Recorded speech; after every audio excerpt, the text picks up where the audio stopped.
Ines O'Donovan. She's the founder of Genusima magazine, the first longevity magazine for women. Ooh, she founded it more than 10 years ago, so she's in the industry for a long time. And recently she has been working with business leaders and entrepreneurs to optimize their performance. And right now she's working on sleep program for them. Ladies and gentlemen, please welcome Ines.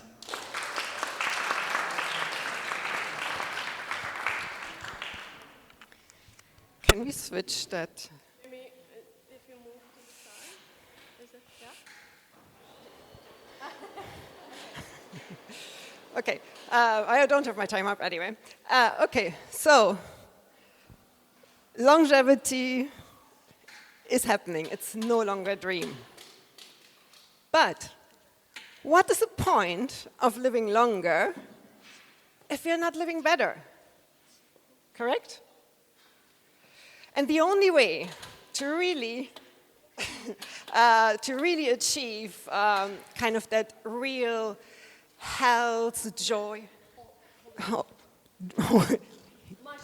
Yeah, I normally have this. To really enjoy life, to live truly healthy, is if you make technology your partner, your true partner.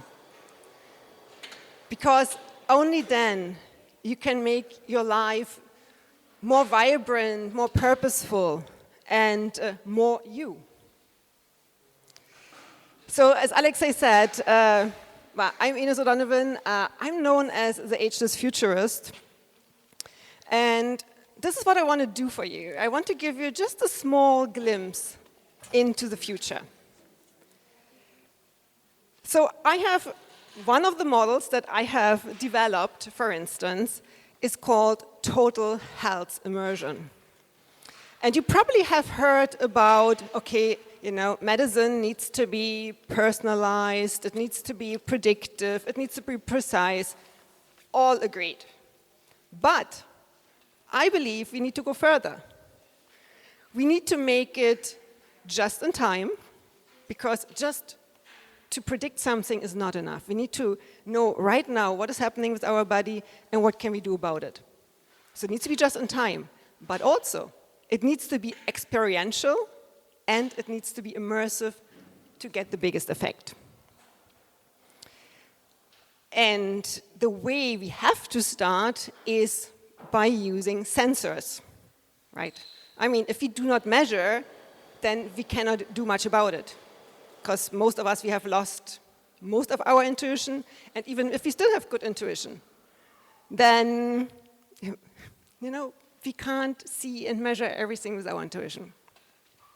So if you think about some of the sensors, for instance, it could be that you're wearing some haptic clothing that cannot, like so with sensors in your clothes, that cannot only measure your heart rate, but they might also measure your posture, your muscle activity. You might have optical sensors that measure or check out your eyes to see, are there certain diseases that are developing? Or maybe there's just some eye strain.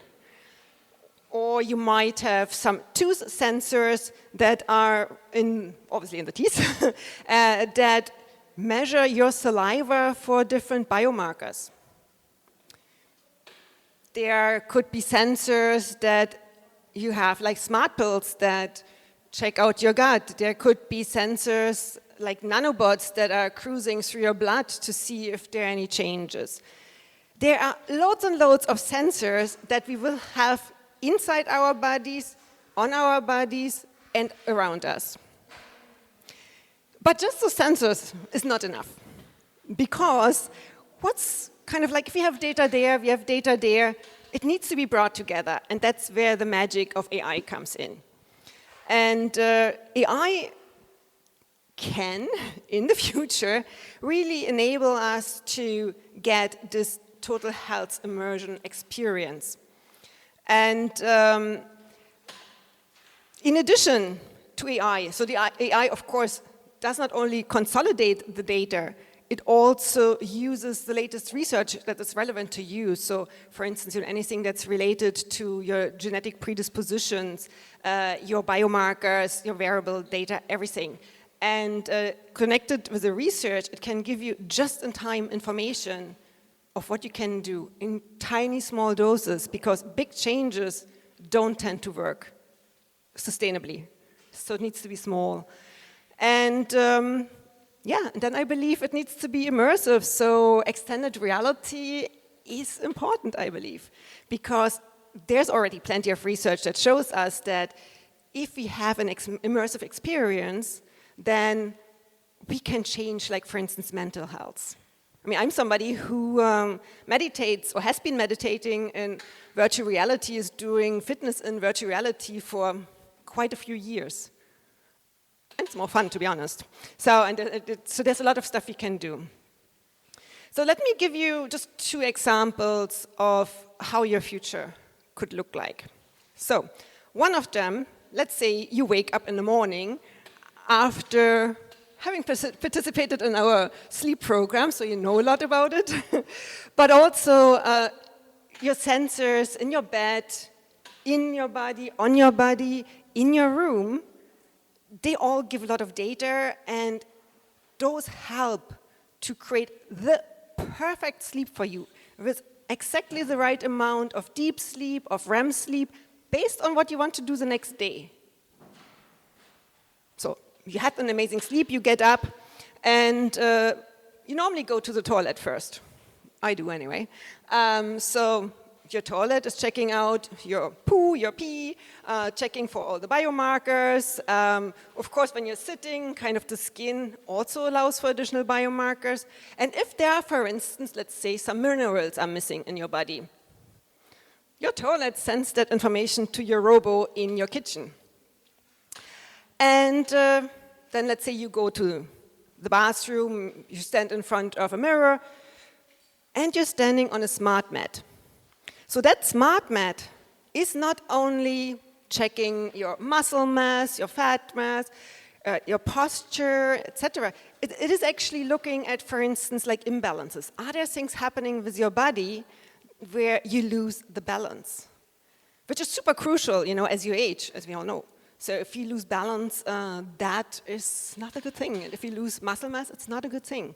So there's this information. But the mirror, as you're looking into your smart mirror, that mirror is looking back at you as well.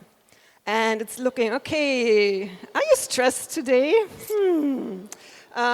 Maybe, your skin is not so good.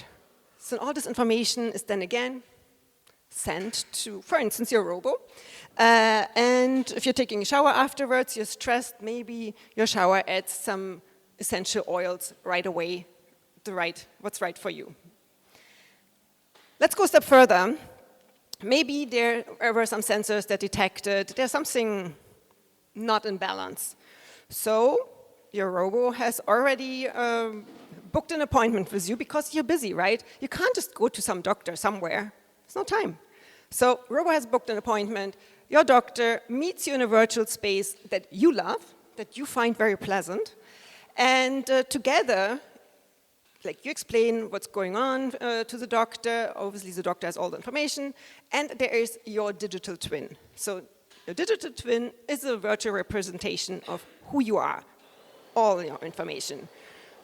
Genetics, all the biomarkers, all the variables, etc. So all the information comes together, and of course there's, as I had said earlier on, all the research behind it, and it's all brought together. And one way would be then to say, okay, let's simulate. If you continue on this path, what would that look like? So let's say, for instance, there is an imbalance, like posture-wise.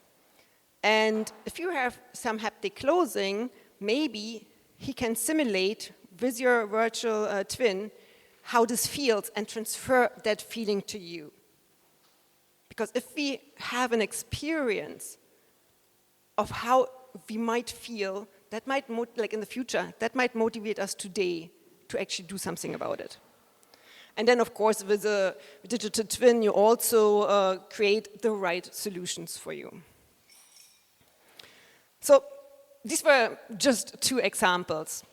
But what is important here is that you do look into your future. You need to design your future. You need to start doing it now.